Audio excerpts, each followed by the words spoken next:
چند است که نمایندگان فدراسیون بین المللی فوتبال در منطقه آسیا در تاجیکستان قرار دارند و از وضع فعلی فوتبال تاجیک در دهه‌ها دیدن می‌کنند. در این زمینه کارمندان فدراسیون فوتبال تاجیکستان با نمایندگان فیفا در دره زیبا منظر الماسی قرار داشتند. همکارانمان موضوع را ادامه می‌دهند.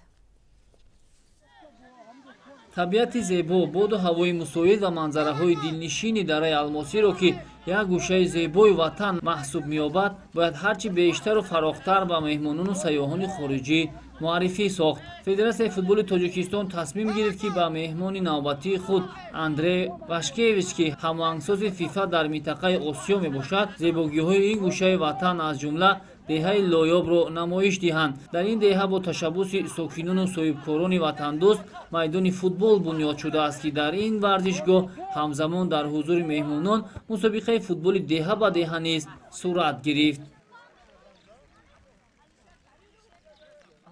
Это очень интересный визит. این یکی از سفرهای جالب می باشد.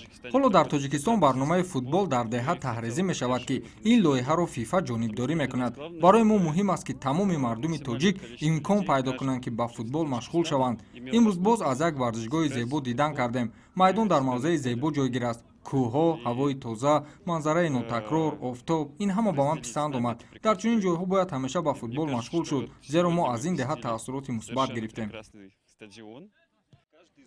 ساکنان دهه لایاب دره الماسی به مهمان همچون رمز احترام لباس‌های ورزشی با رمزهای دولتی تقدیم نمودند. همزمان در این میدان دو آخری در دایره بازی‌های دهه به دهه راه‌اندازی گردید. بحرالله شریپوف که یکی از تشبثکاران اساسی در بنیاد این میدان دهه‌اش محسوب می‌شود، میگوید در اطراف ورزشگاه بیش از 6000 نهال‌های آرایشی میوه‌دهنده شنانیده از دو نقطه خط آب گذرانیده شده است.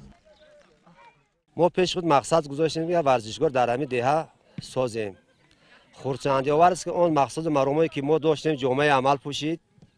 امروز باعث افتخار است که از خود فدراسیون فوتبال جهانی از فیفا نماینده با دیار ما به ورزشگاه ما قدم رنجه آوردند. ورزشگاه ما حجمش 10 گکتار است.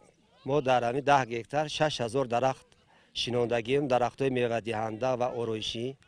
از 3 نقطه ورزشگاه آب نوشیدنی برآوردگی با همه شرایط‌ها بچه‌ها نورسان ما تامین کردگی و در آینده امیدواریم که پرچم برداران ملت از زمین دهه ما از دیار ما سالهای نزدیک می شود. این میدان دهه ورزشکاران زیادی را تربیت کرده است که امروزها شرف کشور ما را در مسابقه‌های بین‌المللی از روی نمودهای ورزش گوناگون حمایت می‌کنند.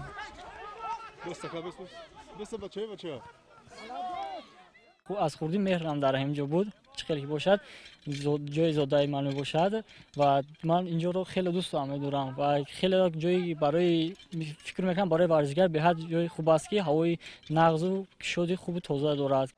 در دره الماسی با دستگیری ساکنان همه‌ساله میدان‌های فوتبال ساخته می‌شود. باشندگان این منطقه نسبت فوتبال مناسبت دیگر دارند. برای جلب کودکان و نورسان با این نمود ورزش شرایط مهیا می‌سازند. همه‌ساله در این منطقه یک چند مسابقه‌ها گذرانیده می‌شود که جام دره الماسی از زمره کلانترین چاره‌بینی ورزشی محسوب می‌شود که همه‌ساله در آن 24 دسته فوتبال از تمام دهه‌های دره الماسی شرکت می‌ورزند.